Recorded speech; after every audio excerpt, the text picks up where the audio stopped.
आणि तसेच इथे उपस्थित सर्व मान्यवर उमेदवार, जिल्हाध्यक्ष, पदाधिकारी, नेते, कार्यकर्ते, तसं तुम्हा सर्वांना माझा जय जिजाऊ, जय शिवराय, जय ज्योती, जय क्रांती, जय लहूजी, जय मल्हार, अस्सलाम वालेकुम आणि जय भीम.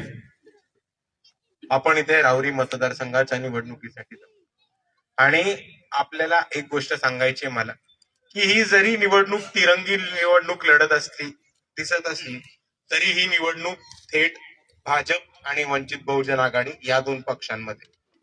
आणि म्हणून ज्यांना कोणाला भाजपला हरवायचं आहे त्या सगळ्यांना मी एवढंच सांगतो की जर आपल्याला भाजपला हरवायचं असेल आणि जर आपल्याला भाजपला थांबवायचं असेल तर या राहुरी मतदारसंघामध्ये आपल्याला एकच पर्याय, तो म्हणजे वंचित बहुजन आघाडी आणि संतोषदादा चोळे. कारण मित्रांनो, एक गोष्ट समजून घ्या, जो आज एनसीपीचा उमेदवार उभा केलेला आहे तो अख्खा मॅनेज होऊन डमी उमेदवार आहे. त्याला आजही भाजपकडनं पैसे पोहोचवले जातात. तो उभा पण ह्याच मॅनेजमेंट वरती राहिलाय की तू उभा हो, मॅनेज हो, आम्ही तुझ्या साखर कारखाने जप्त नाही करत. आणि त्याच्याहून महत्वाचं की जर ते निवडून नाही आले आणि एनसीपी मॅनेज झाली तर पुढे जाऊन राष्ट्रवादी शरद पवार गटामधल्याच कोणाला तरी MLC म्हणजे विधान परिषदेचं पद सुद्धा म्हणणं आहे. आणि ह्या डिलिंग वरती भाजपशी सेटिंग करून एनसीपी निवडणुकीला उभी राहील.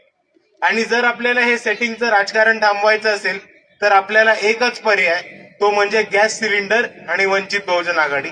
म्हणून मी आपल्या सर्वांना एवढीच विनंती करतो की या निवडणुकीमध्ये भरभरून आपण गॅस सिलेंडरला मतदान करा आणि आपणच सर्वांनी एकत्र येऊन राहुरीचा विकास करू. आपण जर बघितलं तर आपल्याला दिसेल की राहुरीमध्ये, नगरमध्ये गेल्या 3-4 वर्षांपासून खूप मोठ्या प्रमाणावरती धार्मिक वातावरण बिघडून दंगल भडकवण्याचं काम, दंगल चिघळण्याचं काम आणि मुसलमान आणि हिंदूंमध्ये द्वेषाचं राजकारण करण्याचं काम सुरू आहे.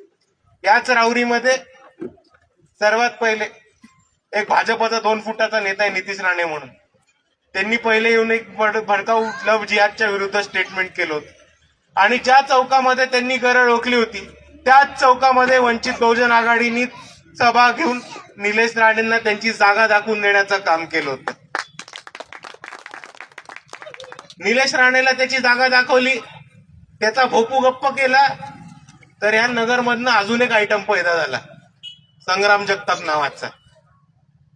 आता मित्रांनो, एक गोष्ट समजून घ्या आणि ज्यांना ज्यांना राष्ट्रवादीला मतदान करायचंय त्यांनी एक गोष्ट समजून घ्या की आज जर हिंदू मुसलमानामध्ये सगळ्यात जास्त घाणेरडं वक्तव्य करणारा आणि ठिकठिकाणी जिल्ह्यात जाऊन हिंदू मुसलमान वाद पेटवणारा नेता असेल भाजपचा तर तो कोण आहे? संग्राम जगताप. संग्राम जगताप पहिले कुठल्या पक्षावरनं निवडून आला? राष्ट्रवादी काँग्रेस. त्याला सर्वात पहिले मतं कोणी दिली?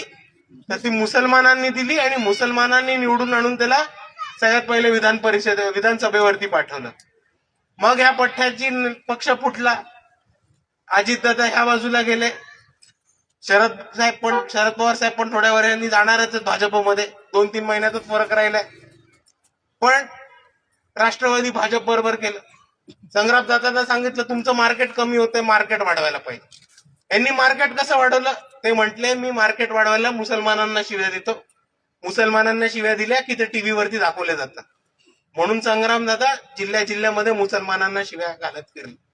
पण ह्या पठ्ठा हे विसरून गेला की जेव्हा पहिल्यांदा आमदार याला बनवलं होतं आणि पहिल्यांदा कोणी याला मतदान केलं होतं तेव्हा ते इकडचे सेक्युलर मतदान होतं, पुरोगामी मतदान होतं आणि खास करून नगरमधल्या मुसलमानांनी त्यांना निवडून देण्याचं काम केलं होतं. आणि म्हणून मी मला तमाम मुसलमानांना आणि पुरोगाम्यांना एवढंच सांगायचंय की ही तीच राष्ट्रवादी आहे जी तुमच्या मतांवरती मोठी होते आणि स्वतःची घरं आणि स्वतःचे पैसे टिकून ठेवायला कधीही तुमच्या गळ्यावरती पाय ठेवते. आणि म्हणून अशा परिस्थितीमध्ये जर आपल्याला इकडे जातीपातीचं राजकारण थांबवायचं असेल, जर आपल्याला इथे धर्माचं राजकारण थांबवायचं असेल तर आपल्या सर्वांसमोर बाळासाहेबांनी दिलेले उमेदवार म्हणजे संतोषदादा चोळके हे आपल्या सर्वांसमोर उभे आहेत. मी आपल्या सर्वांना विनंती करतो की यांचं चिन्ह आहे गॅस सिलेंडर. आपण गॅस सिलेंडरला जास्तीत जास्त मतदान करून संतोषदादा यांना विजयी करू आणि आपणच सर्व एकत्र येऊन आपल्या राहुरीचा विकास करू.